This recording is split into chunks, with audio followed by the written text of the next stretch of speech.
Eita. Não sei nem se eu tô preparado para essa conversa, porque eu estou aqui com ele, que é artista independente, brasiliense, rapper, slammer, poeta, ator, intérprete, letrista. Meu irmão, eu tô aqui com o William de Souza Tomás, mas você e eu o conhecemos como Mano W. Seja bem-vindo, velho.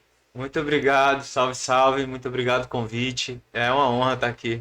Eu acho que eu já tinha vontade de trocar mais ideia com você, sem ser encontrando nos rolês aleatórios há muito tempo.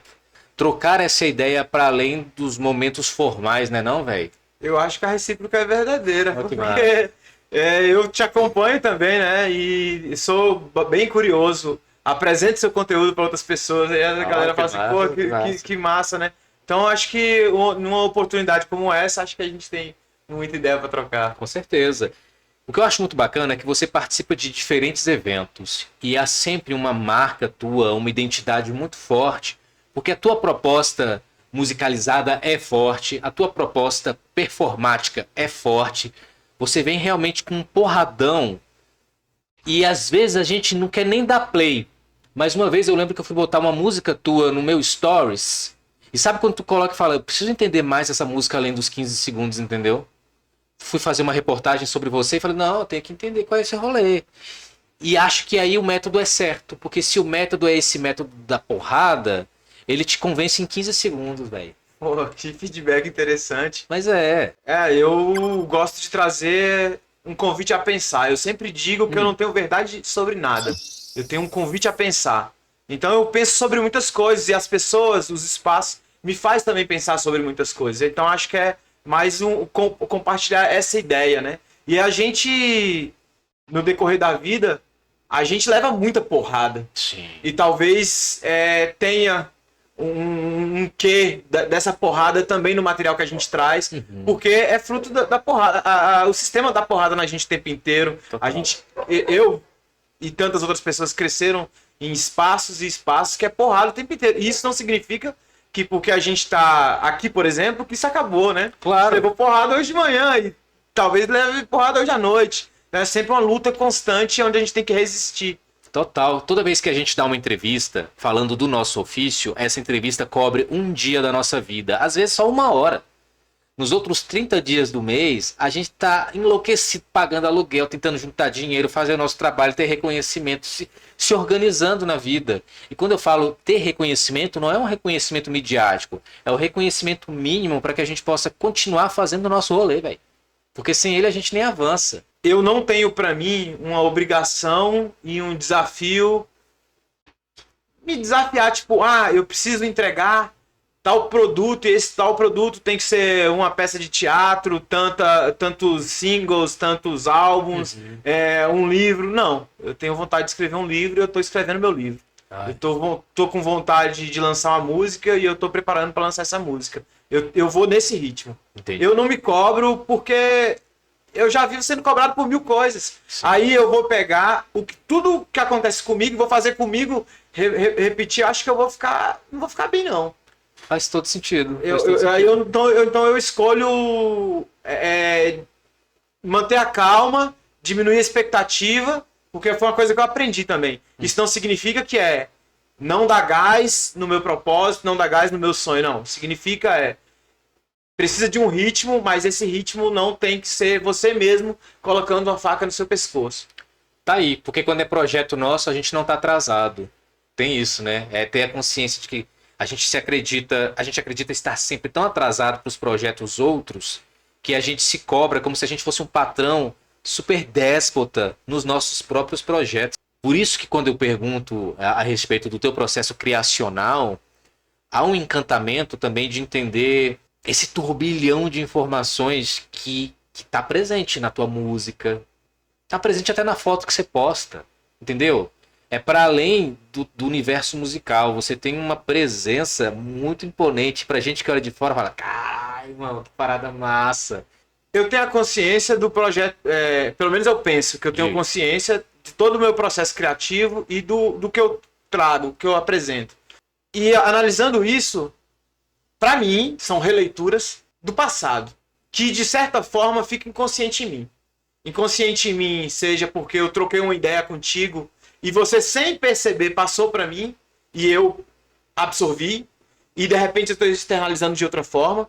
Mas essas referências elas vêm seja de lugares, espaços, eventos, obras literárias, do audiovisual, artes plásticas, fotografia. Essas referências vão chegando para mim no decorrer da minha vida. Sim. A oralidade vai chegando para mim.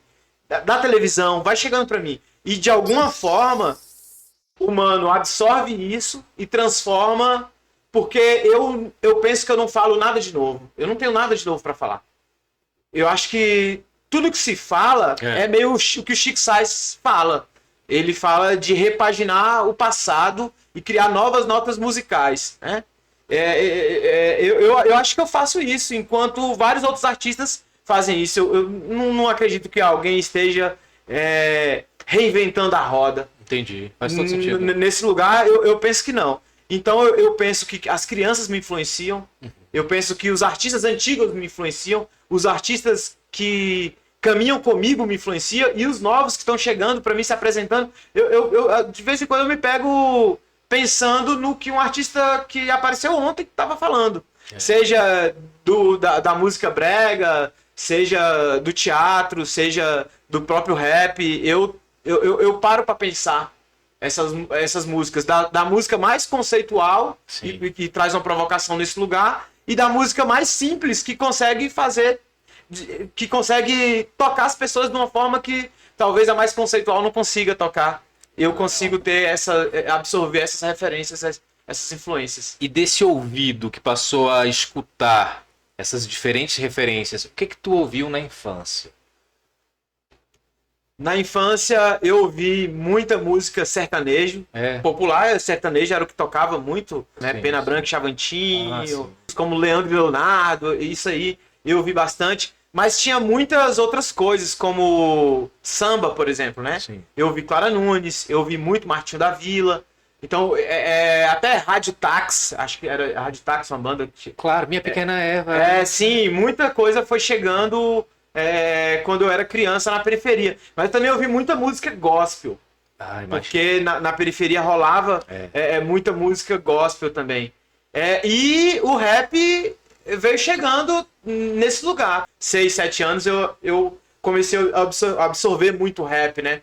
Uma banda também que chegava na época, tocava muito, era Carrapicho. Sim, 95, sim, o Olodum. Tinha muito movimento. E tinha muita música internacional também, como Madonna, Michael Jackson. Isso também chegava bastante. Então foi um mix de coisa, assim. Tu percebe que tu falando do Carrapicho, por mais que a gente gostasse porque tava no programa do Gugu, enfim, havia um olhar etnocêntrico pra caramba em cima do Carrapicho, porque eles estavam apresentando um Brasil, era um Brasil... Boi, né? Trazia boi. Do boi. Então era quase uma alegoria da gente gostar, mas tinha assim, olha lá as pessoas doidas que dançam tic-tic-tac, um monte de pena.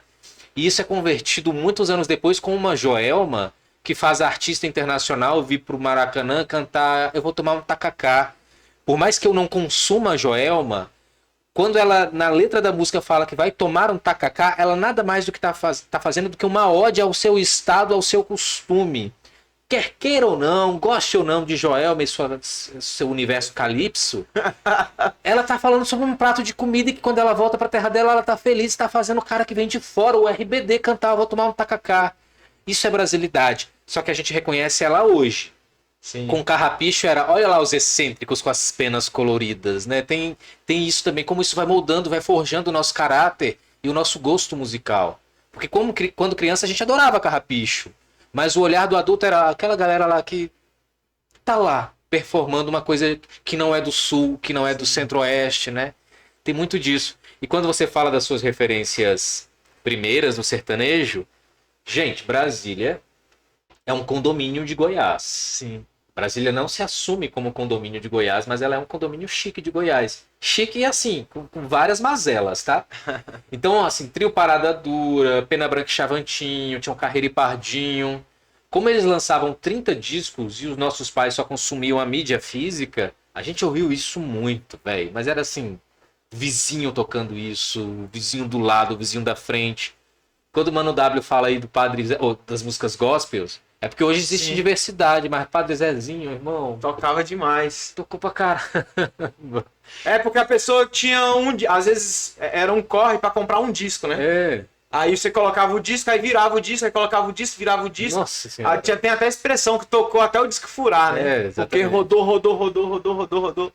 E essa parte da sua infância foi em Santo Antônio Descoberto. Em Santo Antônio Descoberto. Eu nasci no Distrito Federal, no HMIB, porque em Santo Antônio até hoje não tem estrutura de saúde, né? Eu costumo dizer, aprendi a dizer que é Santo Antônio Descoberto do Poder Público. Nossa, velho. Porque acho que faz bastante sentido isso. Sim. E aí fui para Santo Antônio Descoberto e cresci. Eu fiquei em Santo Antônio até os 8 anos de idade. Cresci, aprendi a nadar nos córregos, nos morros lá. Vendi jornal Descoberto ainda. É, Com 6 anos eu vendia o Descoberto, o jornal. O rio, o córrego que eu aprendi a nadar não existe mais. Secou por conta da poluição e a monocultura de eucalipto e o agro, né? Construindo pasto e essas que paradas. doideira, né? Plantação, muito doido. Então essa parte da infância foi lá. Santo Antônio Descoberto. Qual era esse Santo Antônio que o teu olho de menino via? Cara, tem uma música que é bem famosa, que fala: todo menino é um rei, eu também já fui rei. Eu penso que eu era um reizinho ali na quebrada, sabe? Que legal. Eu não tinha limite. Eu ia pra todo lugar, eu me sentia uma criança livre. Então eu ia pra todo lugar, eu rodava San Antônio de uma ponta a outra, eu atravessava a ponta e vinha pro Distrito Federal, que hoje é água quente. Sim. Então eu saía em Águas Lindas, que na época ainda era Santo Antônio Descoberto. Sim, então de eu fato. andava a pé muito, assim. Caramba. O couro do meu pé, acho que prego não furava, sabe? Era muito doido, assim. Então, mas era um lugar muito sofrido, Sim. miserável. E eu não conseguia ter noção dessa miséria. Eu fui ter noção dessa miséria conforme eu fui crescendo. Você Até sabe- porque, embora eu estivesse numa situação de muita pobreza, existia pessoas mais em situação pior do que a da minha família, assim. Então era muito doido. Então eu me via ao mesmo tempo que eu me via bem, eu via a outra colega, tipo, enquanto uma pessoa rica. E, na verdade, essa realidade não existia. Você sabe que Santo Antônio Descoberto, pra mim, tem um lugar de um outro jeito de viver. Meu avô tinha chácara lá, mas assim, era chácara, na verdade, era um pedaço de lote ruim. Era perto de um rio. Então a gente ia muito pra viver uma vida muito diferente, de tomar banho no tambor. Só que aí eu fui entender uma coisa. Eu tive consciência de que eu era pobre, porque eu sempre estudei em Taguatinga, mas morava em Samambaia, e teve um período que eu morei em Taguatinga, mas o CEP era Samambaia.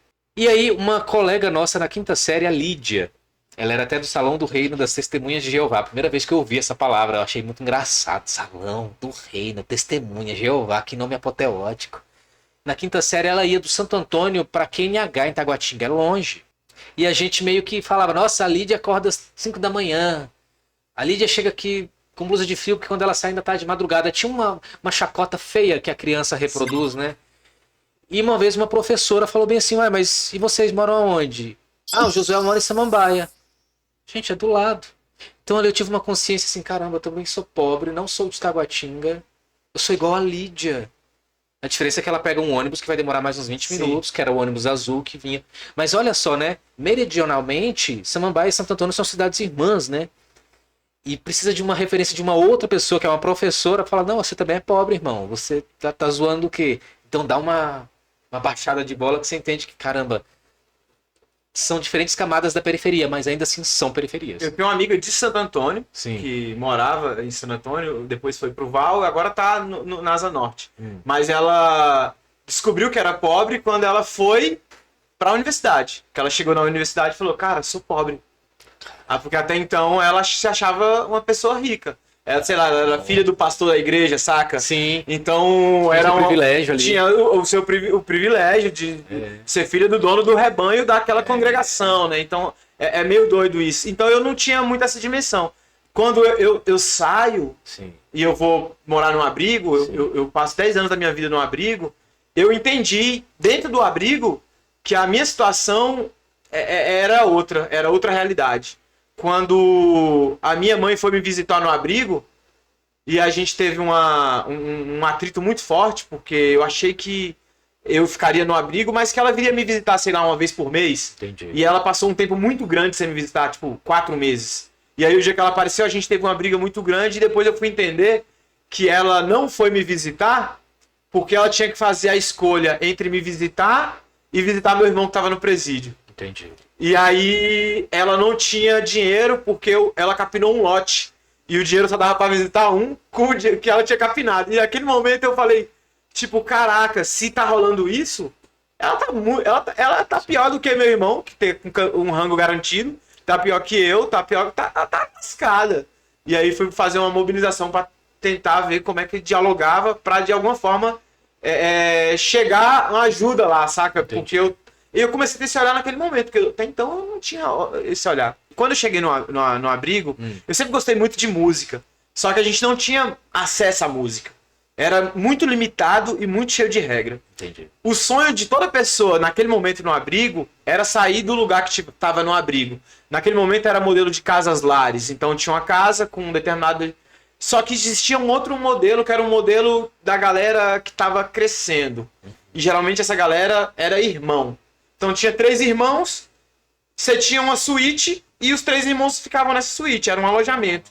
Então, poxa, você não tava mais numa casa, num quarto com 20, 15 pessoas. Você tava numa suíte com 3 pessoas e os 3 eram irmãos. Chegou um momento que as pessoas começaram a entender que era todo mundo irmão. Então, não necessariamente você tinha 3 irmãos ali de laço sanguíneo, mas você tinha 3 irmãos que eram de orfanato que conseguiu o privilégio de morar naquele outro espaço. E aí eu fui morar nesse outro espaço. E nesse outro espaço eu tinha amigos que tinham som no quarto. E aí a gente negociava favores e usava o aparelho. Eu lembro quando eu tinha um amigo que morava na Ceilândia e esse amigo já tinha sido interno do orfanato. Sim. E esse orfanato, diferente talvez dos outros orfanatos, sempre a gente estava recebendo visita de quem já tinha morado lá. Então a galera foi embora e voltava, foi embora e voltava. Era como se fosse uma grande família, assim, era uma coisa muito doida. E esse amigo, que já fez a passagem, ele sempre me trazia fitas com gravações das rádios de rap pirata do DF. E aí ele levava pra mim e aí eu ficava ouvindo. E aí foi quando eu comecei a ouvir. Ouvi Sabotagem, ouvi Guindarte, ouvi Jamaica, ouvi Juízo Final. Comecei a ouvir e como... Por conta das gravações, eu descobri que era rádio. E aí eu comecei a procurar a frequência dessas rádios. Então a gente usava bombril, puxava a antena lá pra cima do telhado e ficava tentando conectar as rádios. E eu começou a pegar algumas rádios e eu ter mais referências, porque a fita era limitada. Se eu ouvia um lado, eu ouvia o outro. Sim. Depois você tinha que fazer o quê? Sei lá, conseguir outras fitas para poder gravar. E aí eu comecei a ter ali o meu acervo de fitas só com rap gravado de rádio. E comecei a pensar em produzir, não produzir, mas o que eu escrevia, Sim. colocar isso, ritmizar isso. Porque até então eu só falava. Eu escrevia uma poesia e falava, eu penso que isso é isso, tal, e aí falava. Até levei para um professor uma vez, e ele falou assim, seu Meleca, você não escreve isso, não acredito que foi você que escreveu isso. Já ouvi isso em algum lugar. Aí que tá o que eu falei das influências, Sim, da gente estar sempre repaginando alguma coisa, e às vezes até inconsciente. Né? E eu já ouvi isso em algum lugar.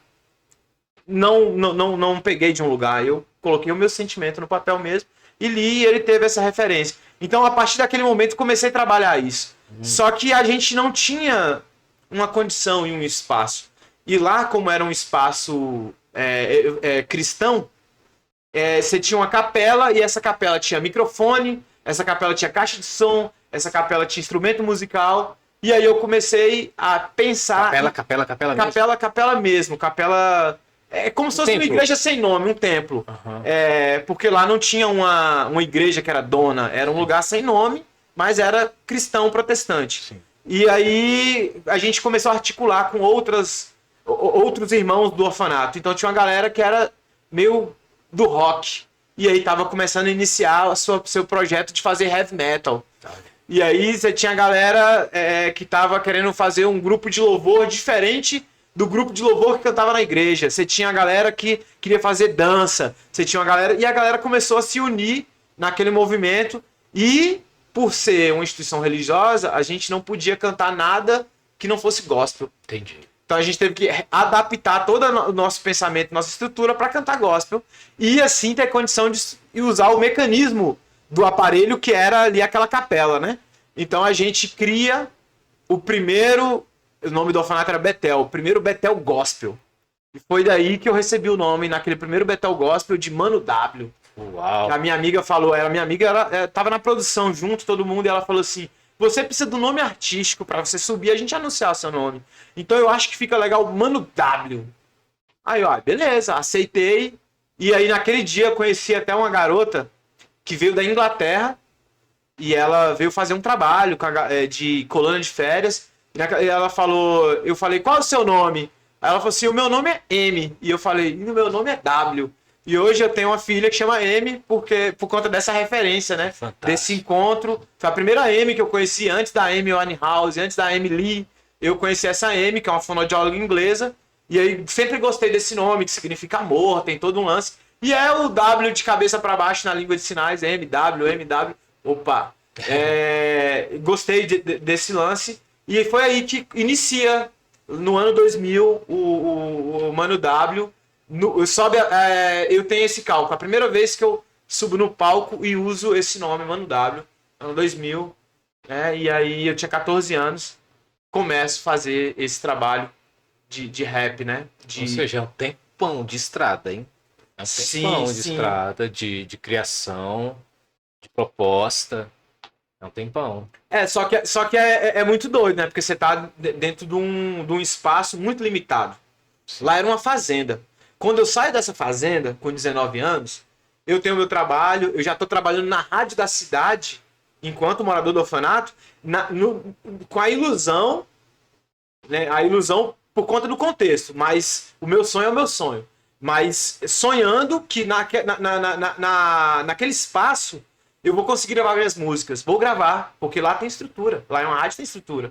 Então, assim, tava trabalhando de graça, loucamente, achando que ia conseguir fazer isso. Mas era o meu sonho sendo direcionado para um espaço que não estava interessado nisso. Estava interessado apenas que eu trabalhasse e fizesse esse corre. Quando eu saio do orfanato, que eu tô literalmente na cidade, na selva de pedra, eu fico desnorteado e totalmente perdido. Porque isso DF já. Isso DF já.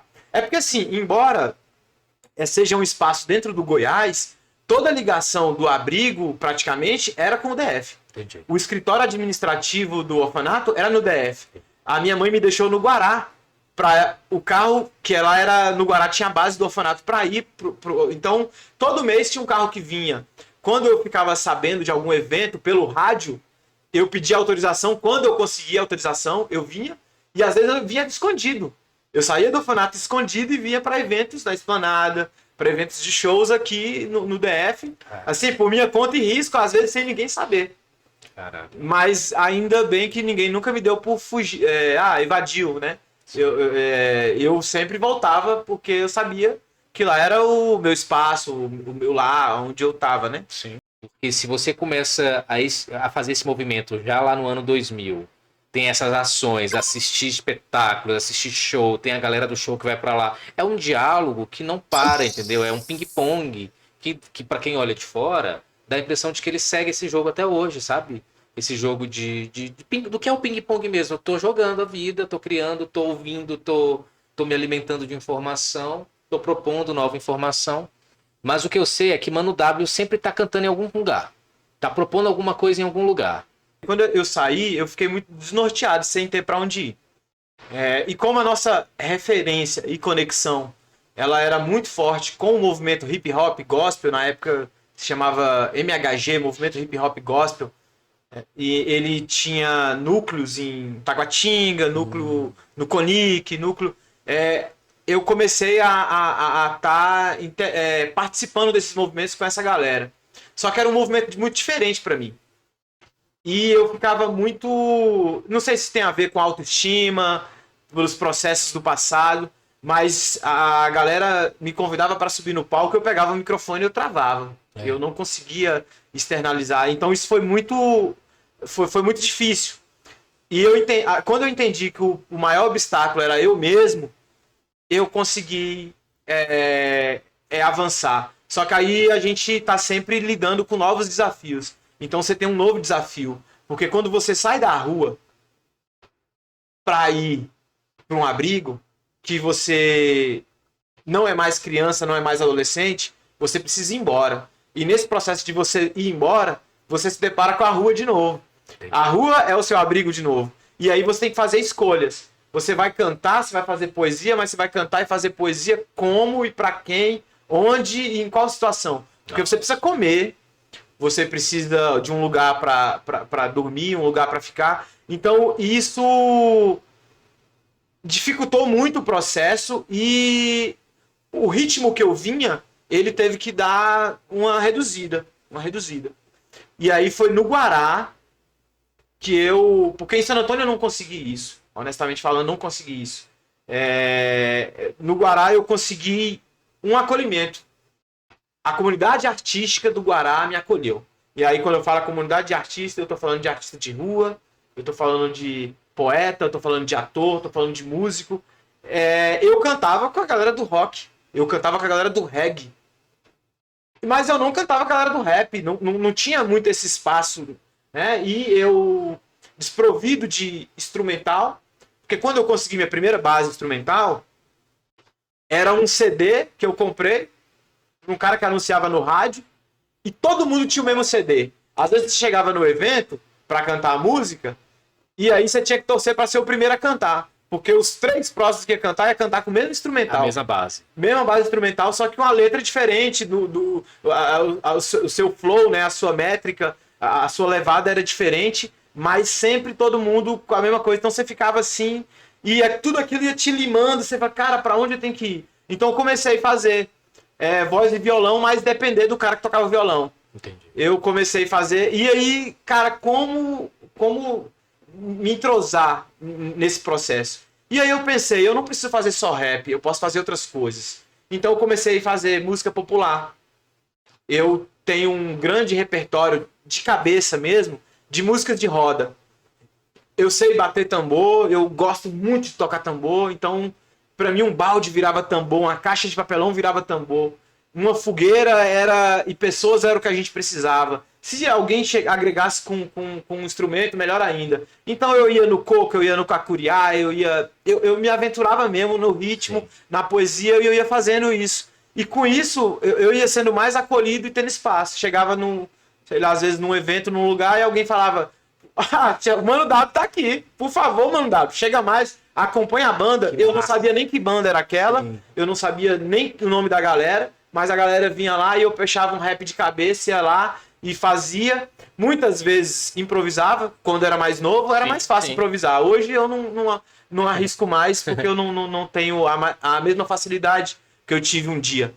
Tem que malhar, né, pra estar improvisando. Pra tudo, tem que, pra atuar, pra tudo. Tem que estar, e eu não tenho essa prática. Mais. Agora eu ia no ritmo, e aí comecei a somar com várias galeras. Talvez seria mais fácil se eu morasse com a minha família e não precisasse se preocupar com isso. Uhum. Mas não era a minha realidade. A minha realidade era outra. Então eu tive que fazer as minhas escolhas e respeitar o processo que era nesse ritmo, que foi nesse ritmo. Foi nesse ritmo. E hoje, assim, eu tenho muito orgulho de saber, e a felicidade, talvez eu tenha sido um cara sortudo, de encontrar figuras que não só no áudio, mas no audiovisual, digamos assim, que assumiu o compromisso de produzir um videoclipe junto comigo, sim, de atuar comigo num videoclipe, de fortalecer, sei lá, um material, uma condição de transporte, uma condição de figurino, uma condição de cenário, para as coisas acontecerem. Eu acho que vai vendo aqui os trabalhos que você faz são de produções refinadas, legais, interessantes, visualmente bonitas, sedutoras. Assim, tem umas fotos tuas que a gente fica encantado mesmo, assim, caralho, que parada massa. E aí eu quero também entender, tu se considera no circuito? O que seria o circuito? Só para eu entender. Também nem sei, mas do circuito do rap de Brasília... Eu me considero, sim, já há algum tempo. Uhum. Antes mesmo de eu ter lançado música, eu já me imaginava nesse circuito, já me via nesse circuito. Porque, por exemplo, eu falava de rap no Guará, por exemplo, que era onde a galera me acolheu, a galera falava assim, o Mano W é do rap. Uhum. Então, nesse espaço já falavam o Mano W é do rap. Em Sobradinho, por exemplo, que é um lugar onde eu eu dividi muitos momentos com outras pessoas, falavam assim, Mano W é do rap. Então já havia isso em vários lugares, saca? Porque quando o Prêmio Profissionais da Música chegou, tu já tava produzindo, tu já tava fazendo show, enfim. Desde o orfanato, eu sou eu. Eu sou eu. E sempre fui muito criticado. Eu levei muita porrada no orfanato por causa disso. Porque no orfanato, por exemplo, eu me vestia de mulher. E isso era um problema. Entendi. Então, quando eu chego na cena do rap, o rap não tem bons olhos para algumas coisas, assim. Em algum momento, olha assim e fala, pô, esse cara não dá para colar com nós. Então, eu me senti, muitas vezes, tirado mesmo, excluído do movimento por não estar dentro de um padrão, talvez, de estilo em relação à roupa. O próprio estilo masculinizado. Eu não tenho aquele aba reta, eu não tenho aquele bermudão, entendi. eu não uso aquelas correntes. Entendi. Tá ligado? Eu sou esquisito. Então talvez eu não tenha desse padrão. Talvez eu não seja homem do jeito que tem que ser homem no rap. Entendi. E aí também o meu rap não segue o padrão do rap da galera. Esse cara canta um rap diferente. Porque pra quem escuta meu rap não é igual o rap da antiga. E também não é igual o rap de agora. Meu rap é meu rap. Então ele é diferente. E eu ouço muito isso, inclusive de amigos que colam com a gente. Falam, Mandado, teu rap é diferente. Não é igual, é diferente. Pô, tomara que seja diferente pra ser uma coisa boa. Porque, assim, eu sei que é diferente. Mas no sentido de não ser igual. Porque também tem uma transgressão boa da tua parte, do jeito que você se coloca pra cena. Eu fui vendo as suas fotos. Realmente tem algo diferente, mas eu consigo enxergar algo diferente de um jeito encantador, porque eu fico muito curioso de querer conhecer e ser amigo do Mano W, entendeu? É a vontade que dá. Isso aqui não é qualquer coisa. Isso é um trabalho que tem muito amor, muito empenho, sabe? Muita dedicação. Eu faço questão de ir no show dos meus amigos, das minhas amigas locais do DF. Quando eu recebo visita em casa, outro dia tinha um amigo meu, virou amigo meu, veio da Bahia, para um evento em Brasília, eu recebi ele em casa, é amigo de outro amigo, e aí ele falou, porra, vamos escutar uma música. Eu falei, posso colocar? Posso. Então vai ouvir Sarani, vai ouvir Raina, vai ouvir Lindon, vai ouvir Rick, vai ouvir Brasília, tá ligado? E quando eu falo Brasília, não é Nat Roots, não. Sim. Porque isso aí você já escuta lá na tua quebrada, sempre vai ouvir a galera da cena aqui do DF, vai ouvir Medro, vai ouvir a Tonhão, vai ouvir a Laió, vai ouvir... Então eu penso isso, tá ligado? Vou colocar uma cartuna pra tu ouvir. E eu tenho muito isso. E quando eu vou no show de um amigo, de uma amiga, eu aprendo. Sim. Eu fui... Agora teve um evento em Salvador, eu tive no Afropunk. Assisti o show da Isa, cara, pra mim foi uma aula. Assisti o show da Alcione, foi uma aula. Assisti o show do Olodum, foi uma aula, sabe? Então, assim, pra mim sempre é uma aula tá vendo outros artistas também. Você fala toda essa questão das tuas referências, da tua trajetória. Aí nós tivemos um hiato em 2020, que foi quando você sofreu o acidente. 2019, bem no final, novembro. Caramba. 9 de novembro de 2019. Culminando com 2020, que no começo já parou o apocalipse, né? Já Pois começou. Que merda. Foi muito doido. Eu tava saindo... Eu fiz uma apresentação em San Antônio Descoberto. Sim. Numa vila em San Antônio Descoberto. E tava muito tenso. Eu não sei. Eu tava com um amigo. E eu fui de moto. Eu fui de moto porque eu falei, vai ser muito mais rápido eu ir de moto. E aí um amigo tinha convidado para fazer uma apresentação pra galera em situação de rua no setor comercial. Então foi montado um palco, os artistas se mobilizaram e eu era um dos artistas que estava envolvido para fazer esse evento no setor comercial. O Barba na Rua, você conhece o Barba? Sim, sim. E aí fechei com o Barba, falei, vou Barba, saí de San Antônio, passei no posto de gasolina para abastecer. E aí vi uma mensagem e falei, beleza, eu vou me apressar. Fui. Eu e o meu amigo na garupa, a gente bora. Não bebi nada, até porque não tava bebendo, eu faço uns períodos de promessa ficar sem beber, acho importante. E aí fui, mais ou menos ali no Riacho Fundo, na descida do Riacho, um carro passou por mim. Eu continuei na mesma faixa, só que ele parecia que ele dava uma acelerada e ficava para trás. Dava uma acelerada e ficava para trás. Dava uma acelerada e ficava para trás. Passei Bandeirante, passei Candangolândia, entrei na Épia. Quando eu entrei na Épia, ele passou por mim de novo, na altura do Parque Shopping. E ele ficou para trás. Quando eu estava na altura da PRF, ele veio. Eu vi ele no retrovisor, ele vindo. Ele veio. E aí quando ele veio, eu não sei se era um homem, se era uma mulher, jogou pra direita, que era a faixa que eu tava, com tudo. Bateu.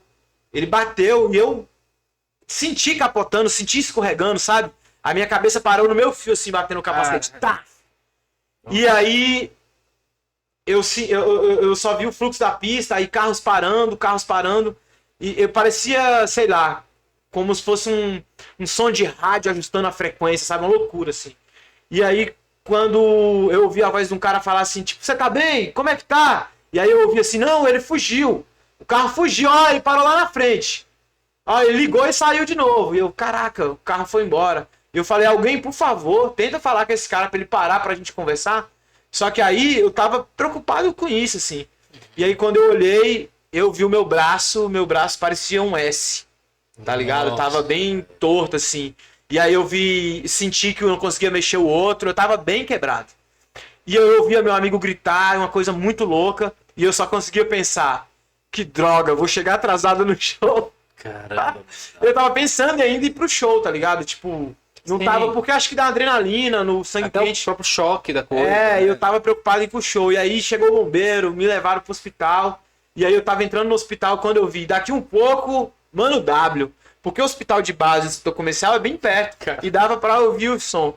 E aí, de repente, eu vi uma amiga minha, Nossa a senhora. Tati, ela tava e ela falou, você vai ficar bem, não sei o que. Eu falei assim, cara, avisa pra galera que eu não vou pro show.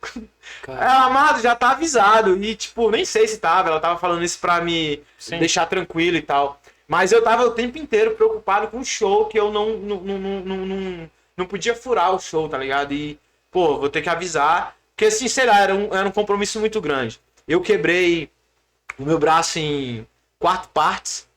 Entre ela, quebrei a mão, né? O meu braço em mais 3 partes. Eu quebrei o cotovelo, eu perdi um músculo do joelho chamado quadríceps. Eu quebrei o pé e tive uma queimadura de 3º grau no pé. Na perna esquerda, só luxação, porque eu tive várias luxações.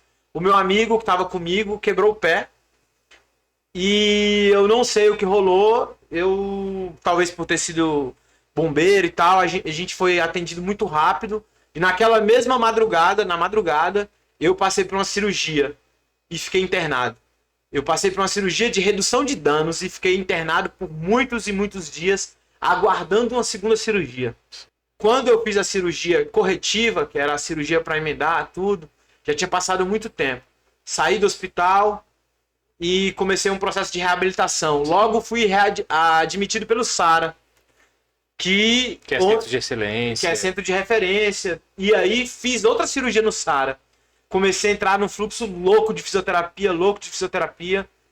Quando o SARA começou a me noticiar e falar pra mim que eu precisava entender que eu tinha chegado aonde eu cheguei e que eu precisava seguir a minha vida. Entender que o processo era seguir. Até hoje eu não parei com a fisioterapia. Eu continuo fazendo fisioterapia. Estabilizou, eu tenho contato com os médicos todos, eu visito de período em período os médicos, porque já se passaram 4 anos. Sim. Parece que foi Parece ontem, que não, mas passaram 4 anos. E aí eu fiquei com sequelas definitivas, né? Dentre elas, a mão e punho, que é uma ferramenta que eu sempre trabalhei, inclusive a língua de sinais, a minha mão direita, que é a mão que eu escrevo. Então eu tenho dificuldade para várias outras coisas. Perdi 80% da funcionalidade da minha mão. Entendi. E tenho bastante dores no joelho. O joelho é tranquilo, eu não tive uma perda tão significativa. Tive uma perda do músculo. É significativo, claro, ficar sem um músculo.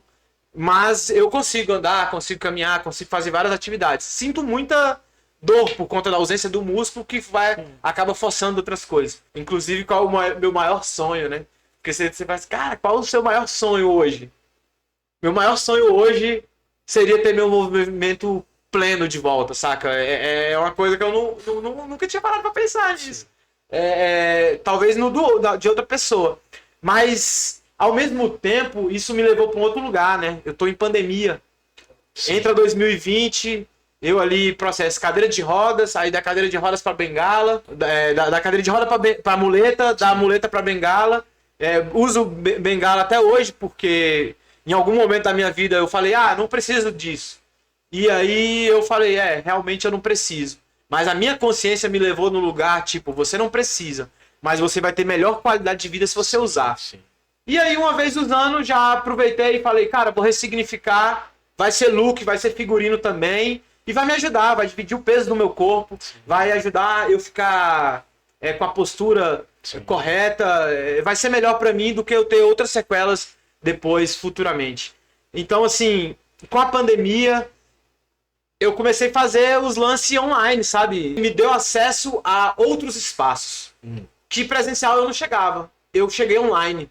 Da galera conhecer meu material, da galera me conhecer por live, de alunos, escolas começar a participar de processos, da minha poesia chegar em slam internacional, onde tinha poetas do Brasil inteiro, poetas da África, poetas de outros lugares, por conta da questão de ser online. E o Profissionais da Música foi nesse período, 2020 e 2021, não foi? Sim. Porque teve também um monte de notícia tua pipocando nos sites de Brasília, falando do teu trampo. Sim, eu fui indicado em 3 categorias do Profissionais da Música.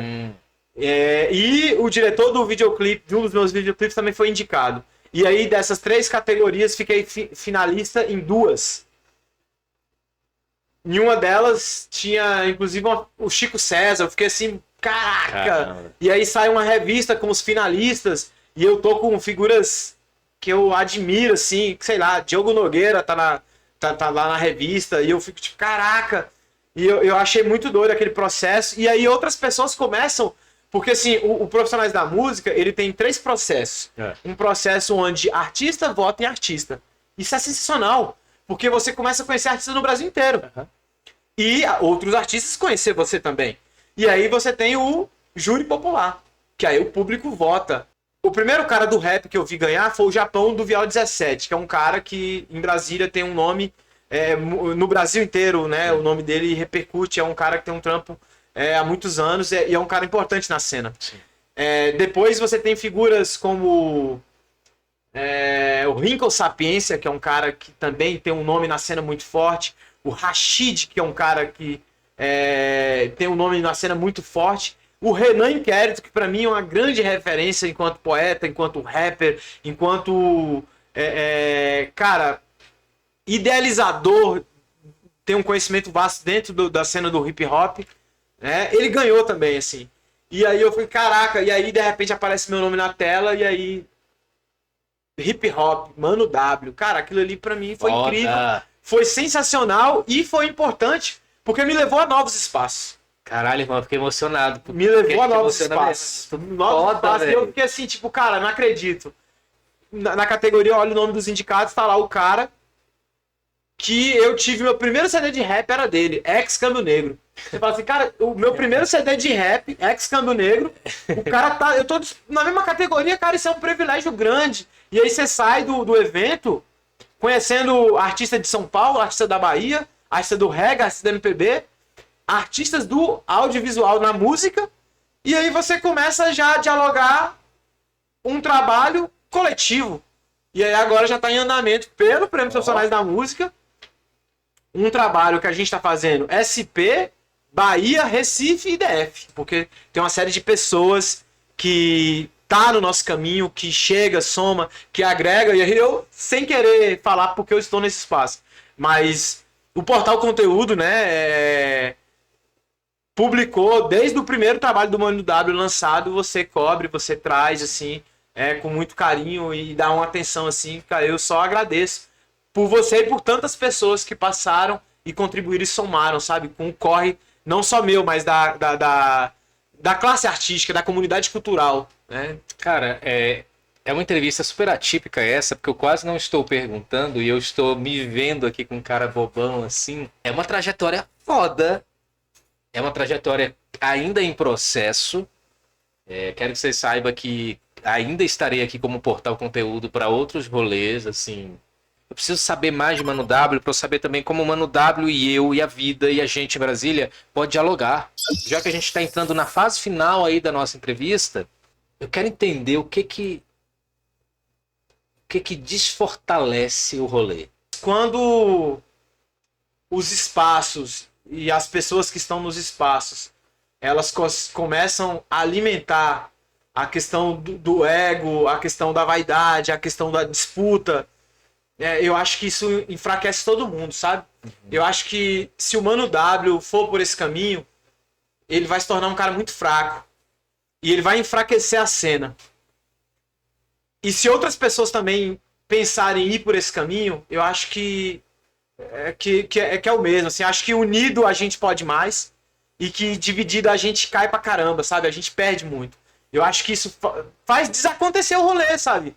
Eu acredito que tem gente que nasceu pra brilhar. Pra brilhar. E tá tudo bem se você não tiver nascido pra brilhar. Porque você não é porque você não nasceu pra brilhar igual o outro que você não tá brilhando, sacou? Sim.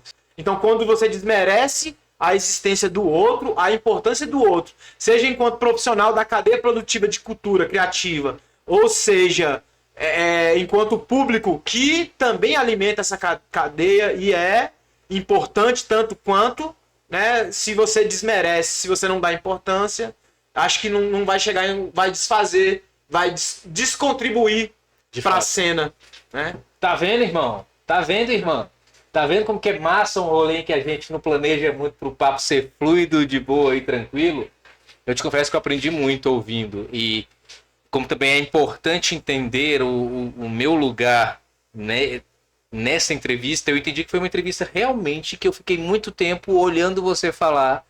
E às vezes eu me via assim, eita, tô apaixonado ouvindo aqui, porque foi massa pra caralho te ouvir. Massa pra caralho te ouvir, assim. E quando tem gente que tem muito pra dizer, cabe a gente que tá do lado de cá entrevistando, ouvir, velho.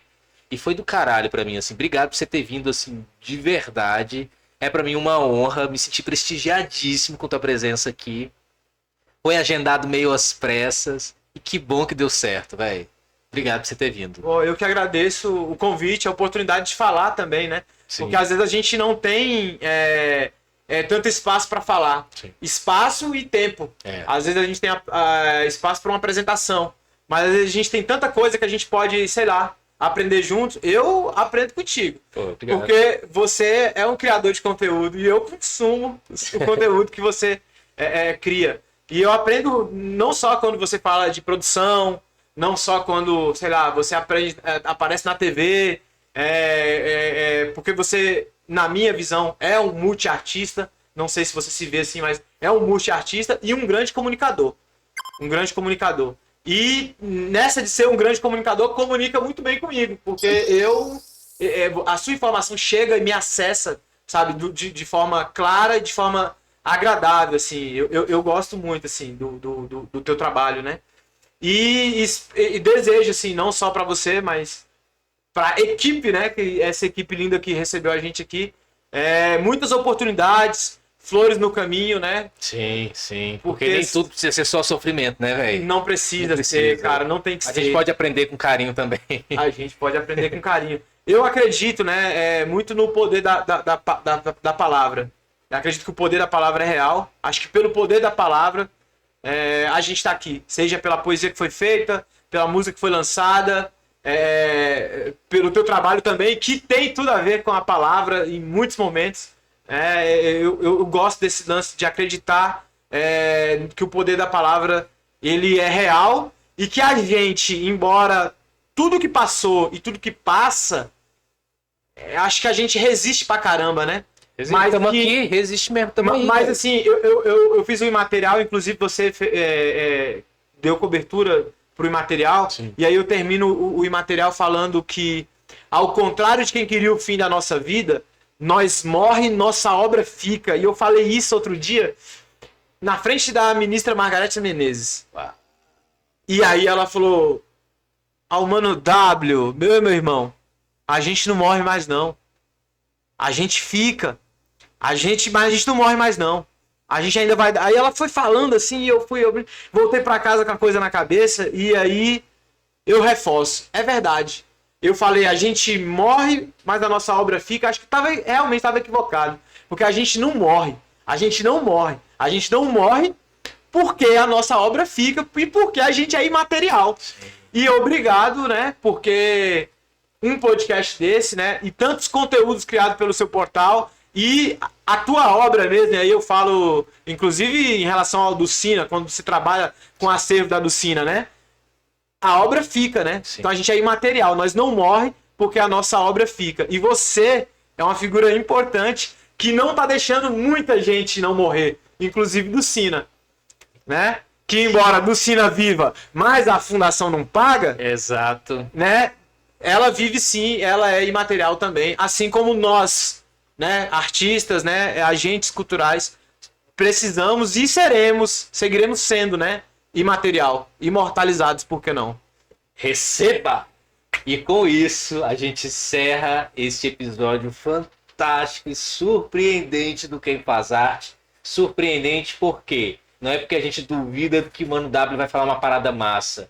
É porque encontra um negócio tão doido que tu nunca planeja o desfecho. Eu vou voltar pra casa felizão, pra caralho. Espero que vocês que estão assistindo também fiquem. Depois desse papo, depois dessa narrativa da trajetória. E também depois a gente perceber que uma câmera na mão, uma ideia na cabeça, poesia, muita leitura, a gente pode realmente transformar tudo que está ao nosso redor, irmão. Ainda com as adversidades, mas a gente dá sempre o nosso jeito. É isso, essa foi mais uma ação do Tailândia Podcast, Portal Conteúdo, com o Mano W. Obrigado, Tailândia, obrigado por Portal Conteúdo, valeu!